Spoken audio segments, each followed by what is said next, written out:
All right, so a global max, so pay attention to what it's saying, but most of the time, a global max question is gonna say, what is the global max? Because there's only one. It's the highest point, okay? And so we care about the value. So it might be a situation like this, right? And it usually is in a closed interval. Now, it wouldn't have to be. You could take an upside down parabola, right? And it's going to have a highest point. But if you take a cubic, it will not have a highest value because it goes to infinity. Unless we limit the domain. If we say only look at x cubed from here to here, right? And then we may have it. So the global max value might end up at an endpoint. But it could end up, right? It could end up at a local max as well. If I had that as my function, then the global max is going to be right there, the highest point, okay?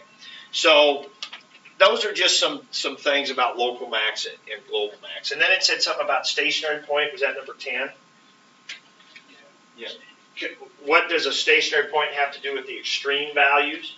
Is that what it was? Yeah. Now, extreme values, that's so we can use one word instead of two. Extreme value just is another word for max or min. Max or min. Extreme value is just one word to take the place of two. Max or min. So when we talk about extreme values, we're talking about the max value. So when we talk about global extrema, we're talking about global max and global min.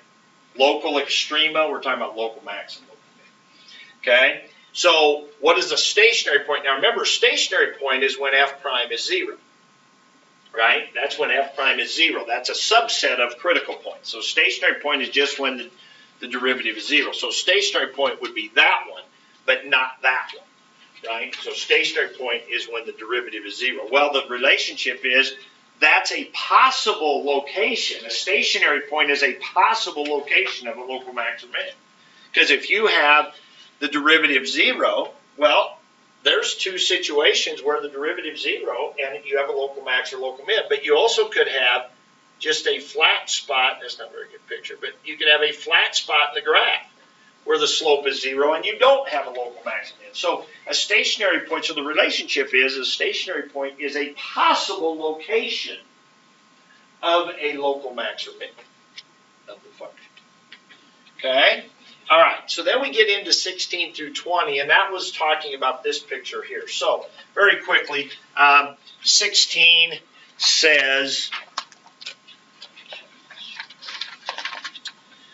at which points is f, now this is the f graph, and it's very important, and I said this on Friday, I'm going to try not to use the word it, where it is increasing, where it is concave up, where it is positive. We want to talk about where f is these things, or where f prime is these things. It's very, very important. So I'm going to try to not do that, and you should try also. But this is the graph of f, so we always have to make sure we know what graph, what function we're looking for. Where is f prime positive? At which of these? No, this is not the right picture. Do I have this picture?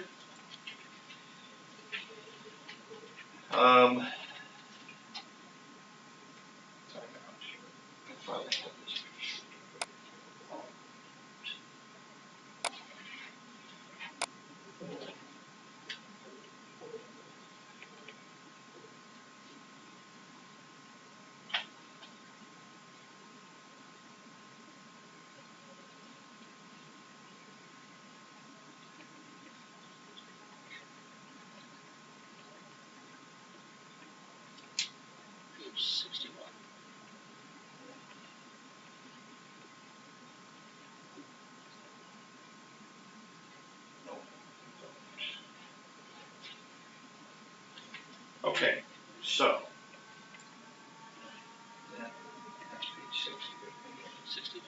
there it is. Okay, thought I had it.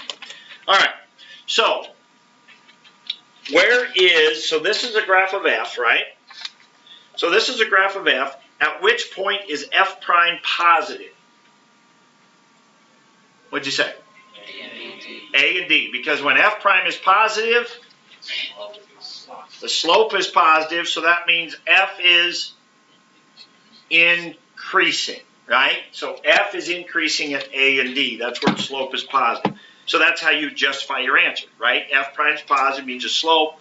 So that's where F is increasing. 17, between which pair of points does F have a stationary point? A and B and then C and D. Between A and B, there's a local max, the derivative is 0, and between C and D, you have a local min, the derivative is 0. That's a stationary point. 18, between which pair of points does F have an inflection point? C. That's where F changes concavity. Concave down to concave up is an inflection point. My gosh, this was a short assignment. Between which pair of labeled points is F prime increase? I just like to throw that out there because I'm not always so nice. So, I know. I want you to remember this. Between which pair of labeled points is F prime increasing? C and D. C and D. Between C and D. Now, F prime is increasing means the slopes are increasing, right? And there are two ways for numbers, slopes are numbers, right? There are two ways for numbers to increase. Positive and get more positive, or negative and get less negative, like -3, -2, -1. Those are increasing numbers, right? So right here, you've got negative slopes, but they're getting less negative, like -3, -2, -1, 0, 1, 2. The slopes are increasing. Now, back here, you're right. Right in here it might be, right? But what about up here? Where does that change? Where does F prime increasing change from F prime decreasing? It's at the inflection point, which we already said is in between here somewhere, right? So you couldn't say between B and D, because I think here the slopes are actually decreasing, right? They're negative and getting more negative, I think, until here somewhere. Okay? All right.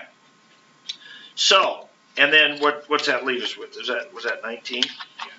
20. Between which pair of labeled points does F prime have its minimum value? Is this global or local, they're asking? Because sometimes it doesn't use the word.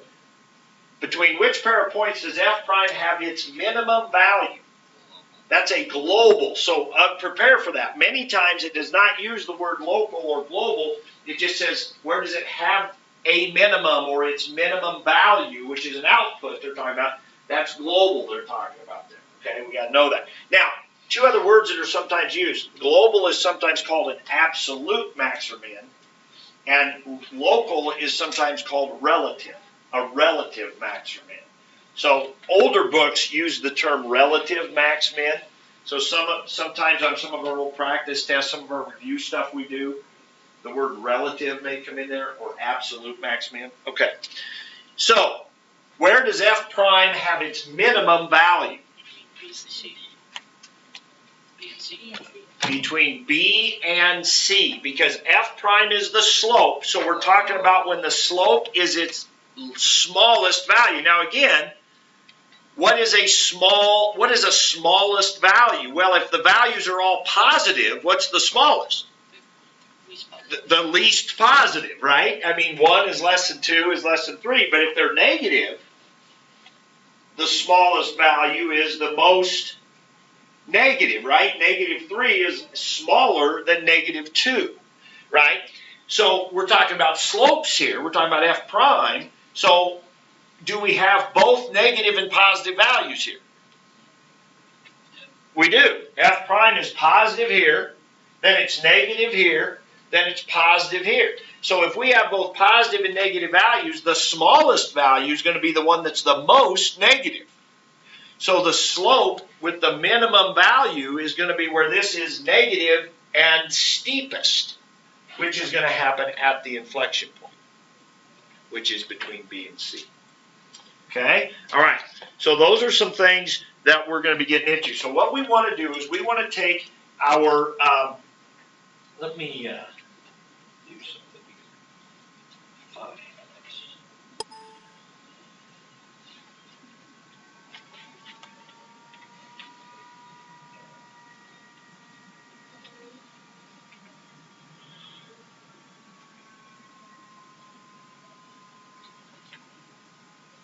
Oops.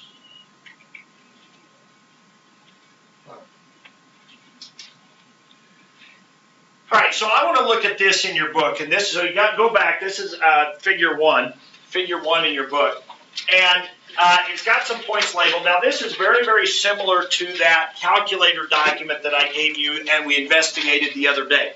When we were talking about what does F prime tell us about F. So on Friday, we looked at a calculator document. You remember it had the graph above, looked like kind of a cubic, then had the graph below it. So F was above and F prime was below, remember that? And F prime was the derivative, and it looked kind of like a parabola. It looked very much like this situation here. Okay, so this is our F graph, this is our F prime, and they've labeled a couple of points, and they've said, okay, this point A kind of corresponds to A prime over here. It's just a little bit left of where X is -1, and then this point right here, B, is just past 0 right there, and this point C is about 1.8 or so. So these points correspond to one another, F and F prime. So what I want to do in your notes here is what I want to write down. I want to actually make a list of the connections between F and F prime. I want to actually make a list. I told you we were going to organize our thoughts a little bit more here today. And so we're going to make a list. So number one. Now, I want you looking over here at F prime first. Okay? So I want you to look at F prime, and I want you to specifically look at points A and point C. And what can you tell me about A prime, that is, at point A prime and C prime? What can you tell me about F prime right here? F prime is what? 0. F prime is crossing the x-axis at those points. Its output is 0. F prime is 0. And what does that correspond to on the F graph? Local max, local min. A few minutes ago we said a stationary point, right, seems to correspond to a possible local max or local min. Now it could be what else if F prime is 0? Well, it's a stationary point. Flat, remember the flat spot. You can get a flat spot in the graph where it levels off, but it doesn't go back down. To be a local max, it's got to go up, come back down. To be a local min, it's got to go down, come back up. But it could go up, flatten, and then keep going up. It's not a local max min. Those are the only 3 possibilities, all right? I mean, think about it. Unless the graph does something weird, like jump or have breaks, like a piecewise kind of thing. But if you have a nice, smooth graph, you really only do those 2 things. It can go up, flatten, and come down. It can go down, flatten, and go up. Or it can go up, flatten, and go up, or come down, I suppose, flatten, and keep going down. Right? That'd be a flat spot. So one of those 3 things. So that's what we're going to write first. If F prime equals 0, F has a local max, local min, or flat spot. Now again, I suppose you could call local min a flat spot, a local max a flat spot, but what for us a flat spot is going to mean levels off, slope is 0, but it's not a local max or local min. So there's one connection between F and F prime. If F prime is 0, one of those things has to happen on F. All right. Number 2. Tell me what's happening to the left of point A. Tell me what's happening again. Look at the F prime graph. What's happening to the left of point A? Now you're saying it. And I know I asked you about F prime, so that would make sense. But F prime is no. To the left of point A, it's decreasing to the left of point A, right? We always go from left to right, right, when we talk about increasing D. Yes, that's true, but it's also decreasing after point A also. Yeah. So I mean before point A, what is F prime? It's above the x-axis, right?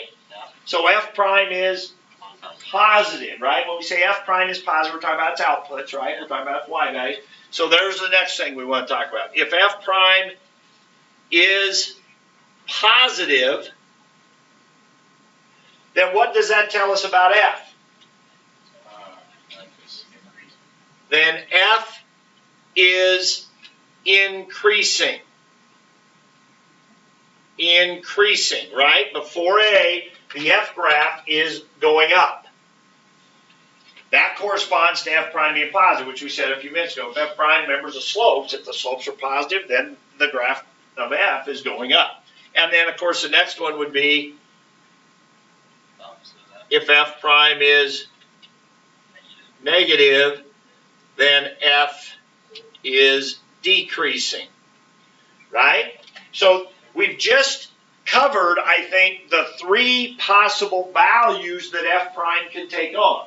F prime can either be positive, F prime can be a negative value, or F prime can be 0, right? It can be one of those three things. And each one of those corresponds to something important on the F graph. Slope of 0, slope positive, and slope negative all mean something about the F graph. Okay.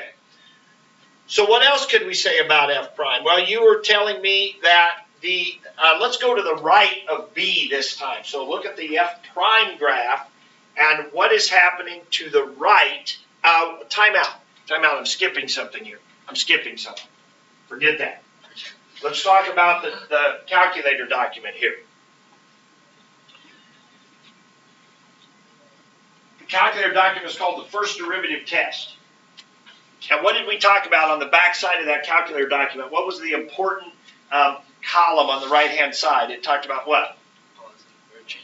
Change of sign.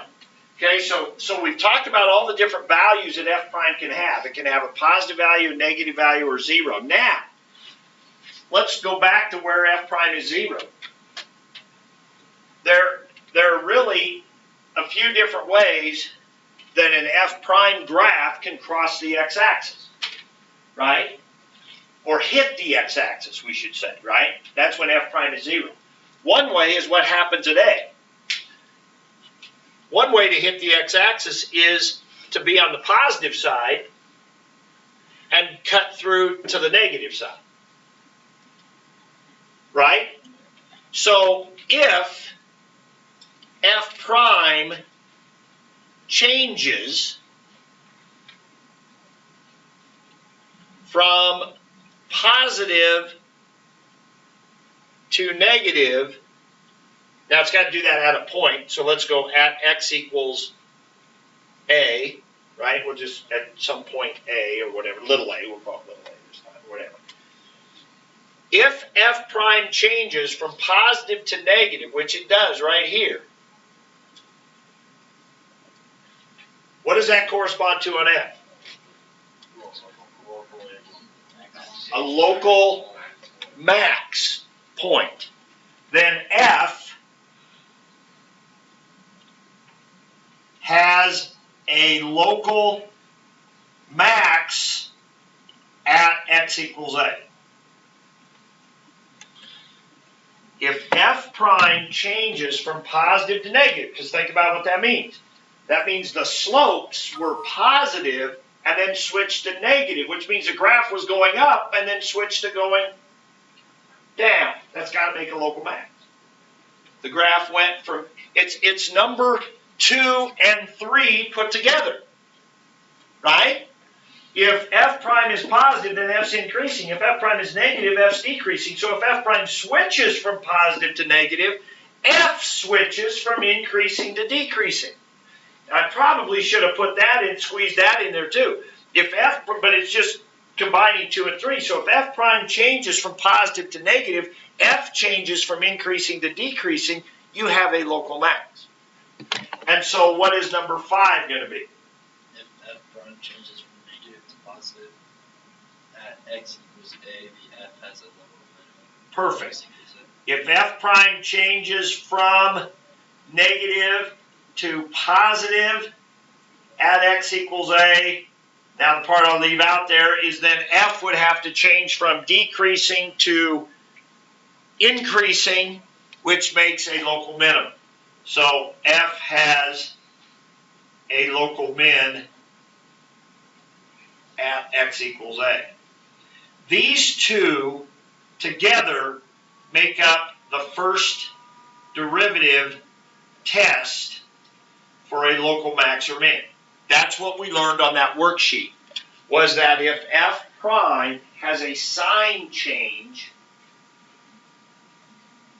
at a stationary point. It has to happen at a stationary point, right? The only way a value can switch from positive to negative is to go through 0, right? It's the only way. So here f prime goes from positive to negative. Over here, f prime goes from negative to positive. See, the only way you can switch from one to the other is to go through 0. Now, is it possible that f prime doesn't switch? Could you have an f prime graph that came down, hit, and bounced back up? Sure you could. Well, what would that tell you about f? That would tell you that if f prime is positive, 0, then positive, what was f doing? Going back up. So increasing, flattening, and then increasing again, right? And so that's a flat spot. So again, think about we just talked about local max, local min, or flat spot. When f prime is 0, well, think of it graphically. There are 3 ways the f prime graph can hit the x-axis. It can either cross through from positive to negative, it can cross through from negative to positive, or it can hit and bounce off from either side underneath. Local max, so if it cuts through this way, it's local max. If it cuts through this way, it's local min. If it hits and bounces off, it's flat spot. Right? Okay. That's called the first derivative test to tell if we have a local max or local min, which was question number whatever on your homework today. What's the relationship between a stationary point and extrema? And that is, if you have a stationary point, it's possibly a local max or local min, and we can use the first derivative test to tell which it is. We got to look at the change of sign on either side of that stationary point. Okay? All right, we got 3 more to go. See if we can squeeze them in here. So that's all 5 of those are about the values of f prime. What are they and what are they changing? But now we'll back to what somebody said earlier. Let's go back to the f prime graph here. To the left of B, what is f prime? What can you say about f prime? F prime is to the left of B. I've heard several things. I heard the right answer, but I heard some wrong answers too. Decreasing.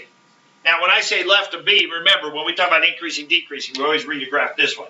So left of B, this graph is decreasing. Now, it's positive getting less positive, and then it's negative getting more negative, but the values of f prime are decreasing. Okay? What does that correspond to on the f graph? To the left of B. What is the f graph? That whole time. Concave down, isn't it? Concave down. Now think about this. We were talking about this yesterday, or Friday. Here, the y values, which are the slopes, remember, right? The y values of f prime are slopes. We got positive and getting less positive to here. So that means the f graph's going up, but leveling off, right? Positive slopes, but getting less positive until A. Then there are negative values and getting more negative, right? Well, that's what the slopes do. They're negative and getting more negative until there. Concave down. So when f prime is decreasing,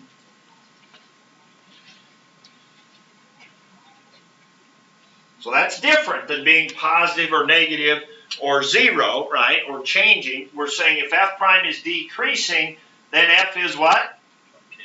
Concave down. If f prime is decreasing, it didn't matter if f prime was positive or negative. When it's decreasing, there are 2 ways for numbers to decrease. Positive and get less positive, negative and get more negative. Again, the concave down stayed concave down on both sides of that local max. All right, and then of course the other one from there would be the reverse. If f prime is increasing, then f is concave up. So after B, f prime is increasing. That corresponds to when f was concave up. And then finally, the last one is what happens if we get a switch. What happens at point B? What happens when f prime switches from increasing to decreasing? That causes your inflection point. Now, it can increase or the switch can go either way. Over here, we had two of them because switching from positive to negative meant something different than switching negative to positive. One was local max, one was local min. With the inflection point, it doesn't matter. Inflection point is just a switch of concavity. If it goes concave down to concave up or concave up to concave down, doesn't matter. That's an inflection point. So we can do both of them in one. So we can say if f prime switches from increase to decrease or vice versa. I'm going to run out of room here, but then F has an, put IP for inflection point. I should have put an X equals A, right? At point X equals A, because it has to switch at a point. So if F prime switches from increasing to decreasing, or from the other way, decreasing, increasing, then F has an inflection point. That would be a local max or min on F prime, wouldn't it? Yes. Right? I mean, we're saying if F prime switches from increasing to decreasing, or F prime goes from decreasing to increasing, what you're saying is if F prime, really what you're saying is if F prime has a local max or min, then F has an inflection point. I mean, you could even throw that in there if you want to, right? Because that's what's going to happen. If the F prime graph switches from up to down, down to up, you're talking about a local, in this case, a local minimum. That's an inflection point on the F graph. All right, that's a lot of stuff, but I think that organizes all the different things we've talked about with F prime. Now, we're going to even try to shorten that up a little bit as far as our organization goes here. To memorize all those things, but there is kind of the key ingredients of what our questions are going to be about today. All right, here's what I want you to do. So with that stuff in mind, okay, all right, I need you to get in. I know you do a lot of this with Mrs. Payne, and so Oh, yeah. what the heck. We don't get in. I mean, geez, I should spread this out. I give you a real easy assignment, and then I give you a matching activity all in the same day. All right, now, you need to have 3 in a group, okay? No more than 3, all right? So I got enough for that to work out. I think I got 9 of these. I think we got 27 here. So here's the way this works. You've got a stack of these little graphs, and they're numbered. And so if we look at this,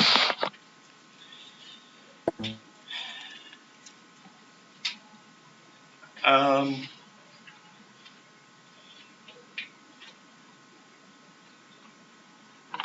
right, so you've got a bunch of them, and that's big F standing for the original graph, F, and then you've got, they're all kind of mixed up, and you should shuffle them, and then you've got a bunch of graphs that say D, which is derivative, the derivative graph, and you're going to try to match the derivative with its function. Now, what I want you to do is start with the D graphs. I want you to start with the derivatives. So you're going to start with, you're going to pull up D1, and you're going to look through all the F graphs, and you're going to figure out which one that would be. So in this one, what would we be looking at? So if we're looking at the derivative graphs, let's take that out of there. So if we're looking at D3, what are we saying? Well, think about all those connections we just said. The very first one was when the derivative was 0. So where are you looking here? On the x-axis. Now what happens when the derivative is 0? Local max, local min, or flat spot. So which is this one going to be? Local max, because F prime's going from positive to negative. So we got local max, local min, local max, local min. So that ought to be enough right there. So now you're looking for an F graph that's got a max, then a min, then a max, then a min. Probably, right? I mean, that might be enough. Now you could also look at from here to here, the F prime is decreasing. So therefore, the F graph you're looking for is concave down, right? But really, looking at the x-axis, local max, local min, and flat spot, and identifying which one it is probably enough to find which F graph it goes with. Okay, then you're going to have, then there's also then there's also then some description graphs. Now, if you have time, you can do that. You can match those up. There's a description of the derivative and descriptions of the functions. I don't really care about that part as much, but if you get done and other people are still working, then you can go and do that. So every group's going to have something like this, okay, like this. So you're going to start with, like I said, D1. And then over here, F7 or whatever. So fill out this column first. And if you get in early, you can go through and try to fill in the little f and little d, which are the descriptions. Okay? All right. So come up, and each group needs one of these and one of these.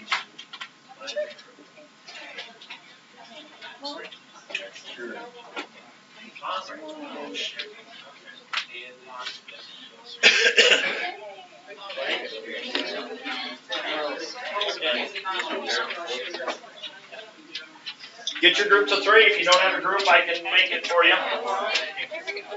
That's cool, man. Every group needs one sheet. Well, I've had up to here.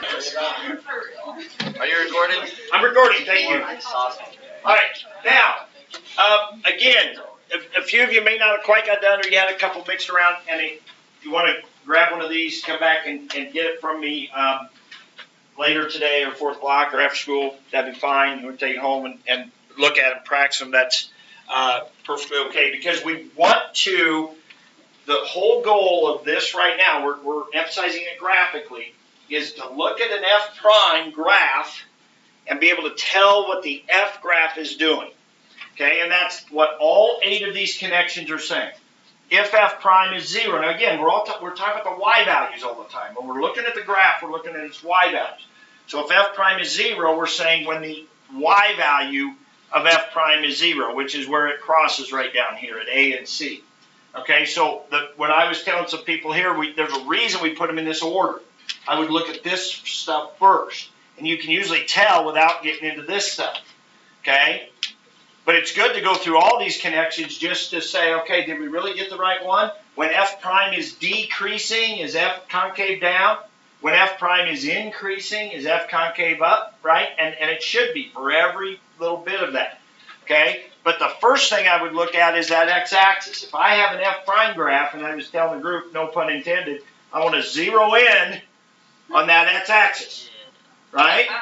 Well, seriously, no pun intended. I mean, that's where your focus should be. When you've got an F prime graph, man, look for those points right there. Okay? Because the good stuff that we need about F is happening right there. Because if F prime is changing right here, the first derivative test, right? So when it crosses the x-axis, you're looking, do those Y values change from positive to negative? If they do, then F has a local max. If those values change from negative to positive, you've got a local min on F. And if they hit and bounce off, you've got a flat spot. So that information alone right there is usually enough to tell what's happening. Okay? So a lot of good information there. So let me see what I want to do next. Okay, so what we're going to do is try to do a simplified version of this guy right here. Okay, so what I want to do with this is take these 8 things and let's put it in a format that we can memorize. And I very creatively have nicknamed this the chart. The chart. Ask any former calculus students at Kearney High about the chart, and they will speak lovingly about the chart. Okay? And it is. So all year long, you know, when we talk about a series of problems, you'll hear me say, hey, that's just chart stuff. That's just chart stuff. So anytime we're talking about increasing, decreasing, concave up, concave down, inflection points, local max, local min, that's these connections right here. So what we're going to do is, and we'll be adding to this as we go along, but for right now, we're going to have an F row and an F prime row. And what we want to do is we want to take all 8 of those things and put them into some sort of kind of compact form that maybe we can try to memorize. It's not really, though, about memorizing. I really think you have to understand what's going on, because you're going to have to be able to reproduce this if it's going to be of any use to you. I mean, what many people do, especially early in the year on quizzes like this very next quiz on Thursday, it's very possible when I hand this out that the first thing you'll do is draw the chart up at the top of your paper or whatever, right? So being able to recreate it, I think, is important. So here's what I think we will do. We will start with the very first thing we said, which is f prime could be 0, right? If f prime is 0. Now what's that tell us about f? That's the local max. Okay, so it's called a stationary point, and it's either a local max, a local min, or a flat spot, right? That's what has to happen on f. So if f prime is 0, you got to have one of those two things there. Okay? What else could f prime be? What's number 2 on our list of connections? If f prime is positive, f is increasing. Again, it's not really something you got to memorize. F prime means slope. If slope is positive, means the graph that has a positive slope is going up. So if f prime is a positive value, and then likewise, if f prime is negative, the f graph is decreasing. So there's the first 3 things we wrote down, right? What was the fourth thing we wrote down? Changes from positive to negative and x is Then f would change from increasing to decreasing, which it means you got a local max. And number 5 said if you switch the other way, you got a local min. So what I would draw there is we're talking about switching the 2 columns. So I don't think we need to add anything to that. We just say, and maybe you can if you want to make new columns here and actually write that out, but then that's not much different than just having them written out in your connection. So I'm trying to make this as concise as possible with all the information we need. So to me, the first derivative test is right here. If you switch columns, okay, what happens? Well, if f prime switches from positive to negative, then the f graph switches from up to down. If you go up to down, what's that create? Local max. If the f graph goes up and then down, you've got a local max.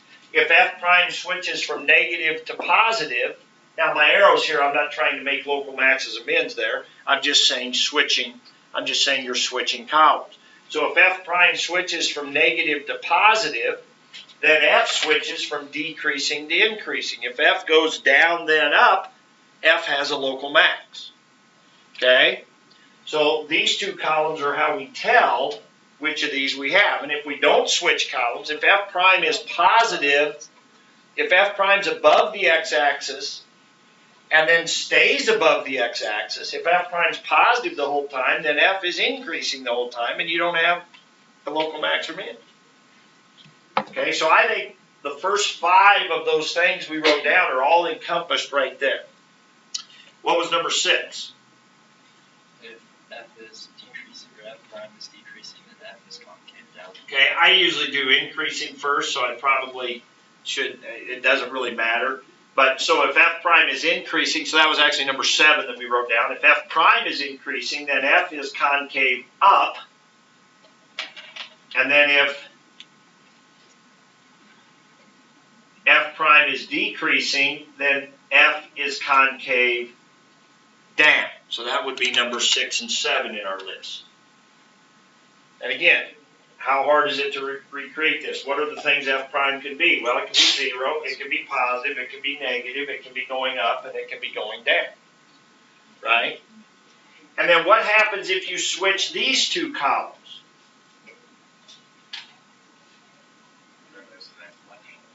Then you've got an inflection point. That's number 8.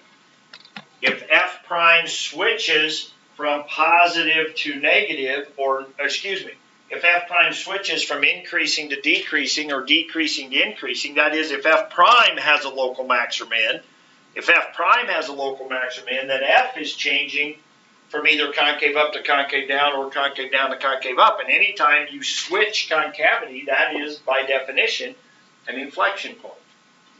So there you go. Everything that we wrote down in those connections is contained right there. Okay? All right, so if you can recreate that from memory, you've got everything you need that can tell you about what's going on between those two things. All right, so let's take a look at a couple of situations here. One of your homework problems is going to be similar to this.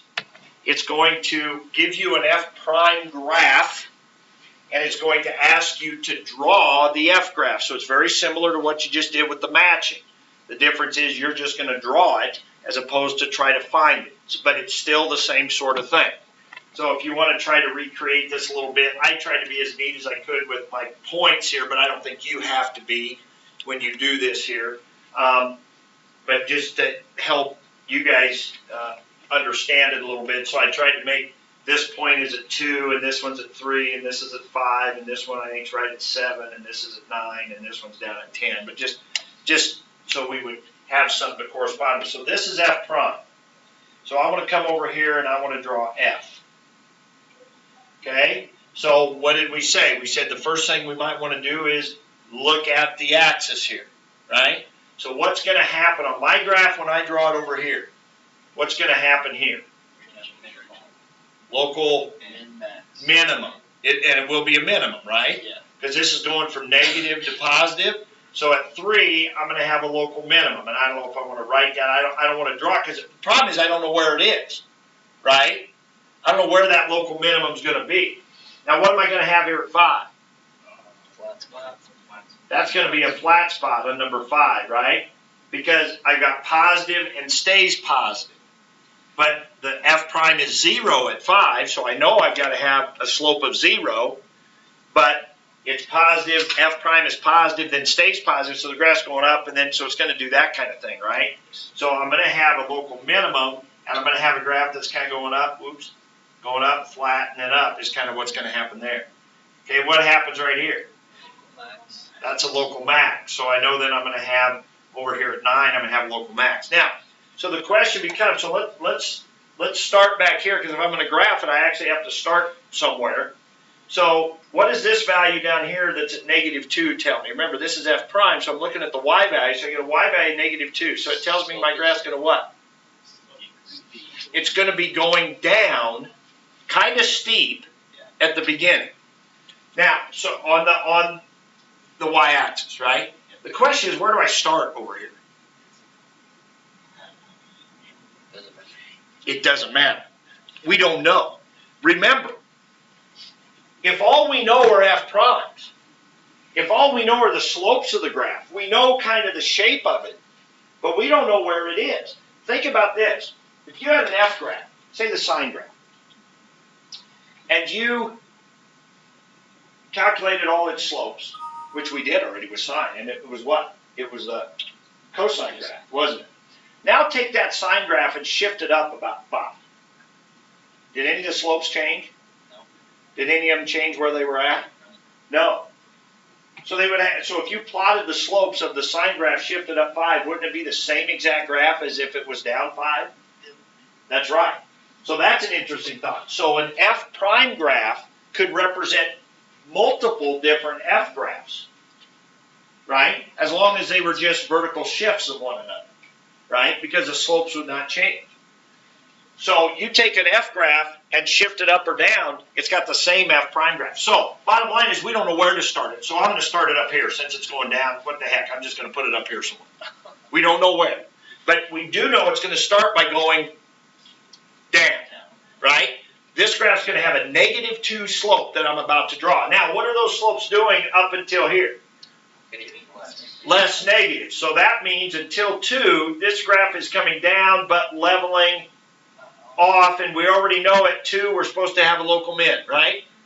So negative but getting less negative would look like this. So it's gonna, I don't know how far down there it comes. We're just kind of guessing. These are going to be pretty rough estimates, these graphs. Okay, keep going. Now what happens to my slopes? Positive and getting, whoa, here. Now, okay, now see, this is the thing. You guys are looking at the slopes of this. Should you be? No, what should you be looking at? The y values. All we're looking at on this graph are y values. The y values of f prime are the slopes over here. Okay? So all you're looking at is y values. So when I say these are positive and getting more positive, because they're going up, it's like 1 and 1.2 and 1.3, right? We're just talking about the y values. So positive y values and getting more positive. So this graph's going up and getting steeper until 3, right? Then what happens? That's an inflection point. Remember we said that. A local max or min on f prime should be an inflection point on f. So what's happening is now they're positive and getting less positive, which is what we say is happening right there, right? So it's coming up, and here at 5, it levels off. It's got a slope of 0. It's got a y value of 0 right there. It's got a slope of 0. But then they're positive and get more positive again. So it's going back up until what? 7?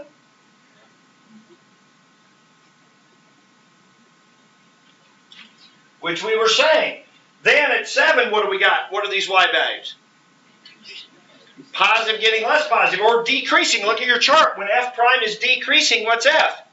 Concave down. So now this is switching to concave down. We got another inflection point. Well, that's right. We said these should be inflection points right here. Boom, boom, boom. Concave up, concave down, concave up, concave down. Those are inflection points, okay? Then what happens all the way till 9? This graph is going, it's going up until 9, but we said 9 was a local, this went from positive to negative y values. So we got a local max, and then it goes down for a little bit, oops, till 10, and there's my f graph. Okay, and everything we had talked about there before fits. So the y values here are the slopes over here. So local max, local min, and flex points, those kind of things. So you're going to have one of your homework problems where you get to do this. Here's an f prime, you draw the f, but understand you can start wherever you want, right, when you draw your f graph. All right, let's look at one last problem here. This is number 50 out of the book, actually, and I think you have one similar to this, too. I think you do number 51 in the book, so it's very similar to this, where they actually do not give you this picture. So everything, most everything in your homework, they give you pictures, okay? And it's graphs. It's all graphical. Everything we're doing with this is pretty much graphical. Well, on 51, they're going to give you just an equation. So what do you suppose you'll do? Since everything we've done so far is with graphs, I would graph it. Yeah, I would graph it. So I did. So they give you an equation, and I would graph it. Now, yes, could we plug in values? Could we solve it? Could we do some things? If we want to find out when f prime is 0, could we just solve that equation, right? Set it equal to 0 and solve it, which is -2, right?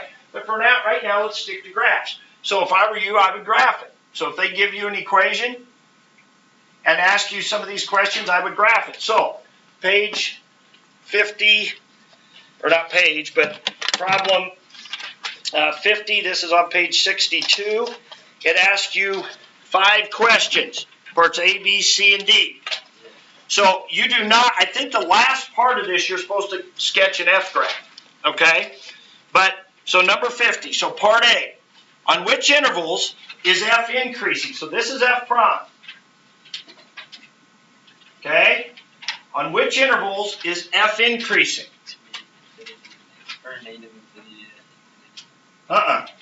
This is F prime. This graph is increasing all the time, but they ask you, and this is a big part of what our next test is going to be, is they're going to give you an F prime graph like this and ask you about F.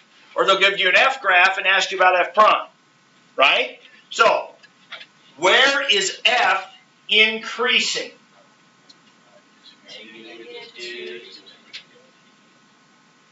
Exactly. And don't include on the whole, whenever you're doing these chart problems, they say from where to where, what intervals, never include endpoints. Just don't worry about it, okay? Don't include endpoints. So -2 to infinity, because f prime is positive there. F prime from -2 on, f prime is above the x-axis. F prime is positive, which is what our chart told us, right? When f prime is positive, f is increasing. Okay, next one. Where does f have stationary points?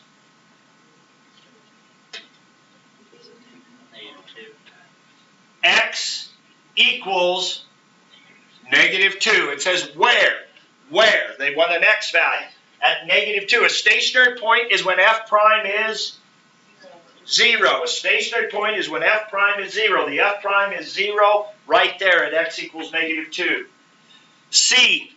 At which values of x does f have a local minimum, if any?